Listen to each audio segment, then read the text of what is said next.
So for this video, I'm going to be discussing Stephen King for beginners.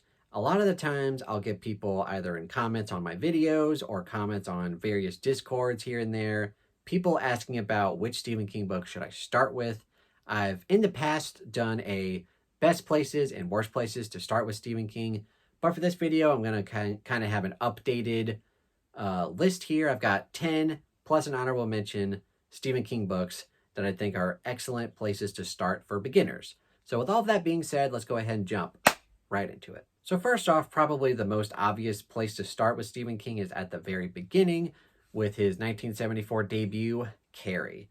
Now, for me personally, this is one of the best debut novels of all time. I think Stephen King hit it out of the park right out of the bat, and it's excellent. I give it 5 stars, one of my all-time favorite Stephen King books.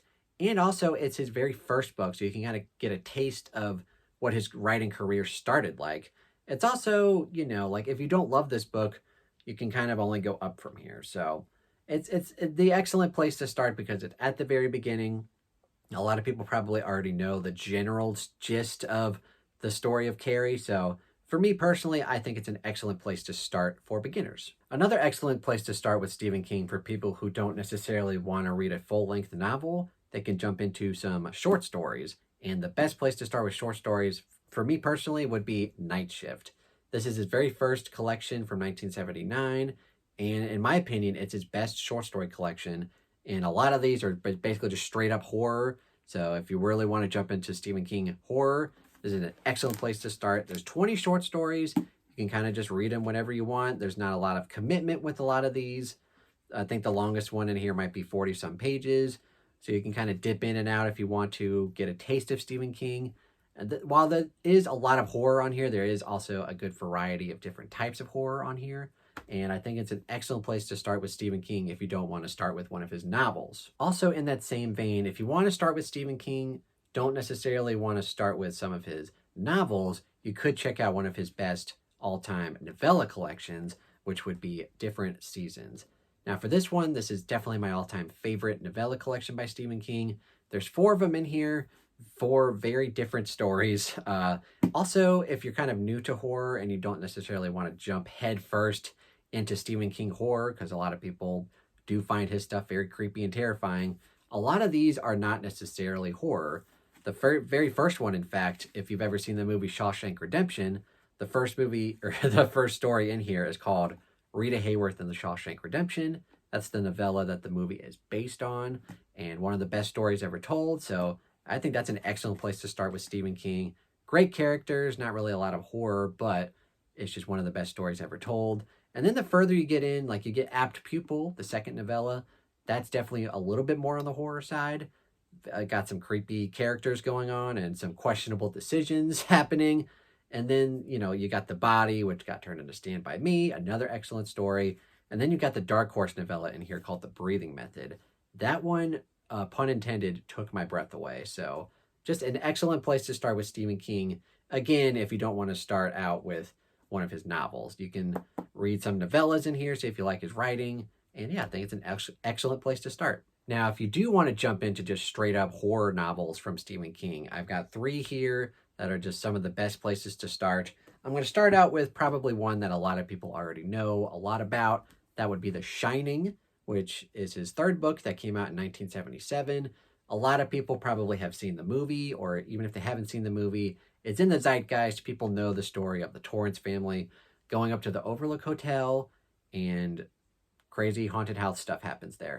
But the book definitely goes into a lot more detail about the history of the hotel and the backstory of the characters. I will admit that this is kind of more of a literary horror book, so it's not just all scary horror crap going on at the same time, but you definitely take a deep dive into the family and the hotel itself. So if you're up for that and you're familiar with the story, I do think this is an excellent place to start with Stephen King horror novels. Stephen King is known for having really well thought out small town settings, and the very first one, and probably the best one to at least start your journey with him with, would be Salem's Lot. This one is his 2nd published novel in 1975, and this is actually his vampire novel. Basically, the idea is Stephen King's taking the similar premise of Dracula, but putting Dracula in a small town in Maine. Jerusalem's Lot. And he's definitely very good, especially later on in his career, with establishing a small town feeling and establishing a lot of different character POVs. And this is a really good place to start out with the small town setting, because he does that a lot in his career. Very good place to start out, and it's definitely one of the best vampire stories ever told. So if you're interested in all of those ingredients, definitely check this one out. And the third straight up horror book that I want to mention is probably my all-time favorite Stephen King horror novel, and that would be Misery. This one he wrote a little bit later on in his career in the mid-'80s, and it's utterly terrifying. This is all about a famous writer named Paul Sheldon who gets in a horrible car accident, and Annie Wilkes, his #1 fan, saves him and kind of holds him captured in her house, and he can't really escape because his legs are broken, and crazy things happen if you can't tell from the book cover alone. But one of the best horror books and horror movies, if you ever seen the movie, of all time. Definitely an excellent place to start with Stephen King horror. Now, if you don't want to necessarily start with one of his horror books, he does write a lot of non-horror books, and one of the more famous ones that he's ever done, you've probably seen the movie, or have at least heard of it, is called The Green Mile. And yes, he did write the Green Mile book, which got turned into the Tom Hanks movie. And again, one of the best stories ever told. This is definitely not a horror book. I would call it more of a contemporary magical realism kind of book. It's all about this prison at the Green Mile and this prisoner named John Coffey. And just, I don't want to spoil too much if you don't know already, but it's just a really good tale with really good characters and really heartwarming, but also heartbreaking moments in this book. So if you want to start out with Stephen King, but you don't want to start out with a lot of brutal horror stuff, definitely check out The Green Mile. And if you want to go in a little bit of a different route with Stephen King, you could try The Long Walk by Stephen King, which is actually one of the first books he published under a different pseudonym, Richard Bachman. And this one is actually more of a dystopian book. This was kind of one of the first YA dystopian books, because most of the characters in here are young boys. And kind of the idea of this is that you have a race, essentially, of 100 young men, young boys, and basically whoever's the last one left walking, the long walk, gets to win a prize of whatever they want. And kind of the catch is that if you slow down, there's different rules and such, but essentially, if you slow down a number of times, you're shot on sight. So basically, whoever is the last one standing wins. And if you like stuff like The Hunger Games or, kind of YA dystopian stuff like that, and you want to jump into Stephen King and kind of get a similar sense to that, this was written in like the 70s, mind you. But if you want kind of a similar feel to dystopian novels, definitely check out The Long Walk.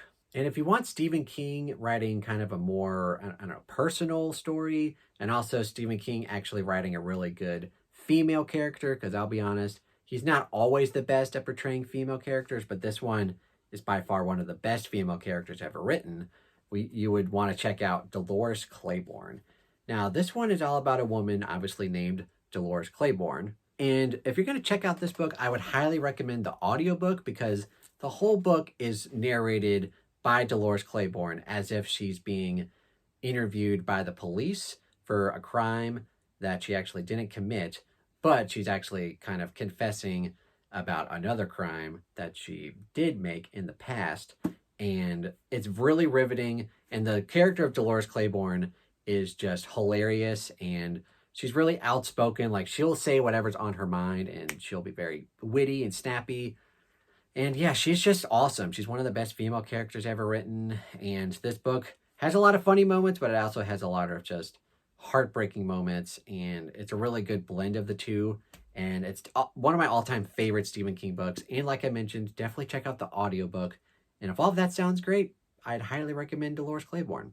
And also, a lot of people that I've known that have read this book give this book 5 stars. It's one of the most liked Stephen King books that I've come across in the last few years. And the last book that I'll mention before I go with my honorable mention last is 11/22/63. And if you guys have seen my previous videos, you know that I'm not the biggest fan of this book. In fact, I do think personally, just me personally, it's one of his most overrated books.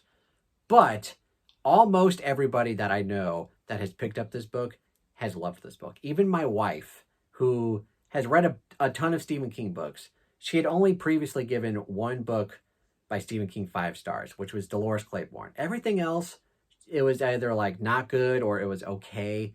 But she picked up this book and also gave it 5 stars. So I'm like, at this point, I think I'm just wrong. So if you want a Stephen King book that like 99% of people love, check out this book. Everybody seems to love this book but me.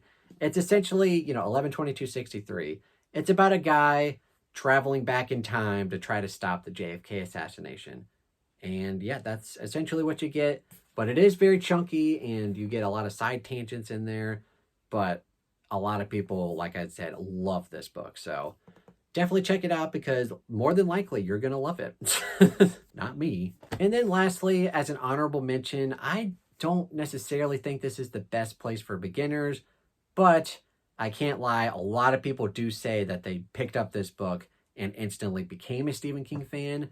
I think it might be a little intimidating for a lot of people just because of its length, but a lot of people do pick it up and become Stephen King fans. So as an honorable mention, I will mention It, because a lot of people probably picked it up maybe after the movies came out and really enjoyed the book, or they read it when they were a little kid and just fell in love with his writing and his characters. And yeah, it's definitely, one of Stephen King's most iconic books for a reason. It's got one of the most iconic villains of all time, and it's some of the best character work that he's ever done. For me personally, I give it 4 stars, but for many people, it's a 5-star read and easily their favorite Stephen King book of all time. So if you want to start with a lot of people's all-time favorite Stephen King book, and you're not intimidated by the length of it, check it out. All right, so that is my video for Stephen King for beginners. So it's 10 books plus 1 honorable mention that I think are excellent places to start if you're a beginner.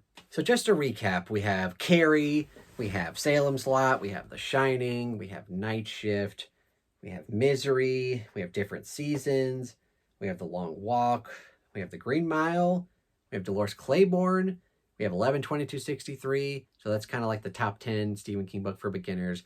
And then as an honorable mention, It, just because a lot of people love that book anyway. But yeah, that's my list. Definitely let me know if you agree with my list here or if you disagree. And leave your comments down below what you think are the best Stephen King books are for beginners. Also, what was the first Stephen King book that you read? None of these books were the first that I read by him. The first that I did was The Girl Who Loved Tom Gordon. I read that in middle school and didn't really have a great time with it. So it was not the best place to start with Stephen King. So I wish maybe I would have started with any of these other books because I would have had a better time.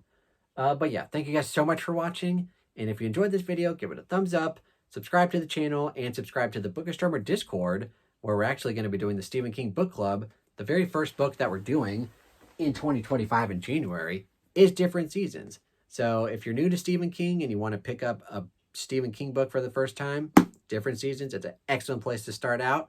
And yeah, check it out. I've also got my Patreon link down below if you want to go support me there for as little as $1 a month. And I have my Amazon wishlist if you want to buy me a book. Thank you guys so much for watching and have a fantastic day.